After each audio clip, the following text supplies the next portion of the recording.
Daily Devotionals with open hearts and open minds. First United Methodist Church in Pueblo, Colorado presents Hope and Coffee with Pastor Hugo Venegas. Hi, welcome back to Hope and Coffee. This is Hugo Venegas. We have been studying the faces of hope, and this week we're looking at the face of confusion, of how God uses confusion as a device to minimize rebellion and to get us back on track of doing His will. Now, I want to ask a biblical question. This is a biblical question for today. Which of Noah's sons is the genealogical link to Israel? Of the three sons, Ham, Shem, and Japheth, who is the genealogical link to the people of Israel?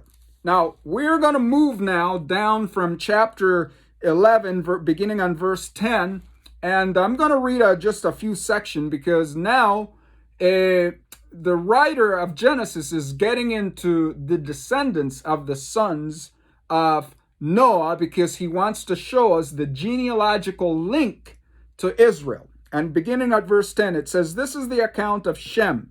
2 years after the flood, when Shem was 100 years old, he became the father of Arphaxad, and after that the father Arphaxad. Shem lived 500 years and had other sons and daughters. When Arphaxad had lived 35 years, he became the father of Shelah. And after he became the father of Shelah, Arphaxad lived 403 years and had other sons and daughters.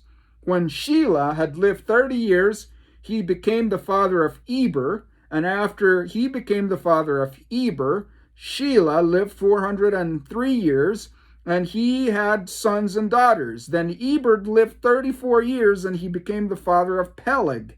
After he became the father of Peleg, Eber lived 430 years and had other sons and daughters. Now, you may be saying, Pastor, it's pretty confusing. Those names, I don't know how you say those names. I don't even know if I'm pronouncing them correctly. It seems confusing.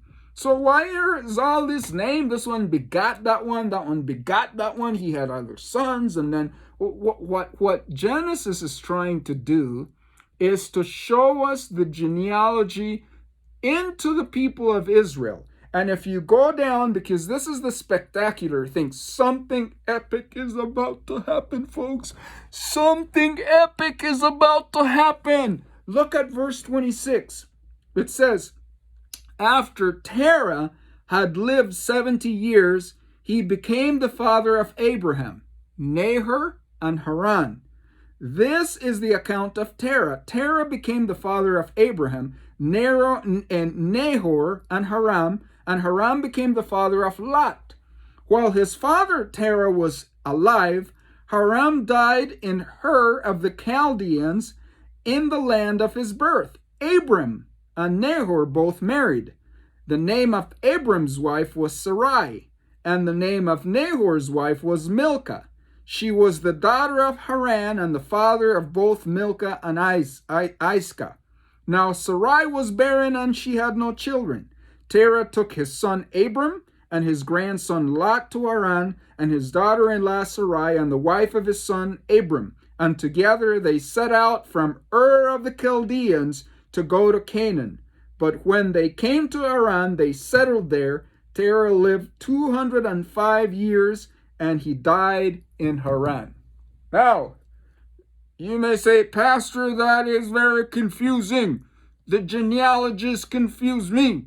I don't know how to pronounce those names. Why are all these names that this one begot that one and then had that one and then the other one had the other one? What is the author of Genesis trying to do? He's not talking about Japheth.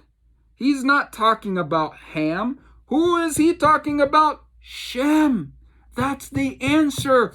Biblical trivia. Woo, woo, woo. The descendants of Israel are connected to Shem, the son of Noah. Now, why is he leading us down to Abram? This is epic. This is epic because God is going to transition now from talking about Noah to talking about Abram. And Abram had his name changed to Abraham. And what does Abraham mean?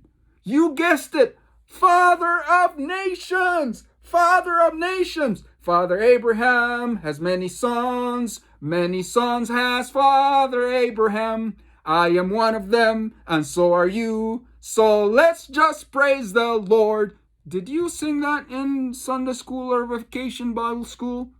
What is happening here? It is epic. We're moving away from Noah to Abram.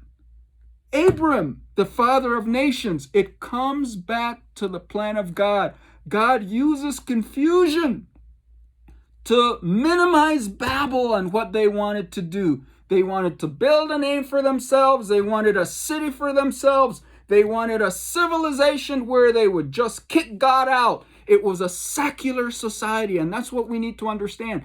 The nations today, be that an imperialistic nation, a colonial nation, a communist nation, a social nation, a market-free economy nation, all nations need to understand one thing. We don't build for ourselves, we build for God. And that's why God confuses the nations, because he wants the nations to love him. He wants the nations to come to him. And he's changing from Noah to Abram, because he's going to use Abram as a tool to start a nation so that all the nations of the earth will be blessed. I hope you have heard me in all these weeks of studying the book of Genesis, chapter 6 through 12. It all comes down to the what? The nations. That's what God is after. And this is going to be epic. This is going to be epic. So I'm going to ask you to join me tomorrow as we close out this week. Confusion, how God uses it to get his plan on track and get us with the news to the nations. Hugo Venegas from Pueblo, Colorado. God bless you. Thank you for joining us for our daily devotional, Hope and Coffee, with Pastor Hugo Venegas. If you enjoyed today's devotion, like or subscribe below. We also welcome you to join our family at First United Methodist Church in Pueblo, Colorado. You can visit our website at firstumcpueblo.org, and we hope you continue to have a blessed day. We'll see you tomorrow.